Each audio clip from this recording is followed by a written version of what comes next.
Affaire Janine Mabunda et le député Albert Fabrice Puella au Conseil d'État. La structure politique dénommée Jeunes Leaders de l'Ituri, basée dans cette province, dénonce un acte qui vise à déstabiliser les institutions du pays. C'est en effet ce mercredi 18 novembre que le Conseil d'État va examiner la requête du député Albert Fabrice Puella. On écoute Christian Chaori, coordonnateur de cette organisation, au micro de Franck Assanté, notre permanent dans la province de l'Ituri.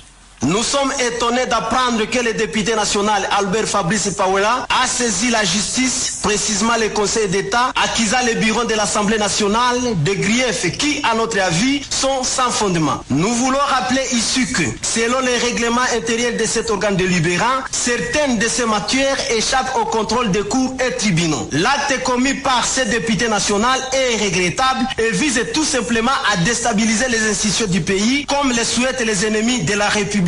L'heure n'est pas à la déstabilisation des institutions de la République, mais plutôt à leur stabilisation. Nous avons foi en notre justice et sommes convaincus que cette dernière va se trancher et compétent dans ce fameux dossier qui passe ce mercredi. Nous exprimons notre soutien total à l'honorable présidente Janine Mabunda et à tous les honorables membres du bureau de l'Assemblée nationale et invitons les députés à s'abstenir de tels comportements provocateurs qui risquent d'envenimer la situation. Nous restons attentifs pour suivre l'issue de ce dossier. Que la justice fasse son travail à toute indépendance sans subir des influences du pouvoir en place. L'on ne peut tromper l'opinion de l'importance des consultations pendant que les initiateurs n'en donnent pas priorité et tirent ficelle dans l'ombre. Disons encore non à cette tentative de provocation aux conséquences incalculables. Christian Chaori, coordonnateur des jeunes leaders de l'Ituri, et le député national Albert Fabrice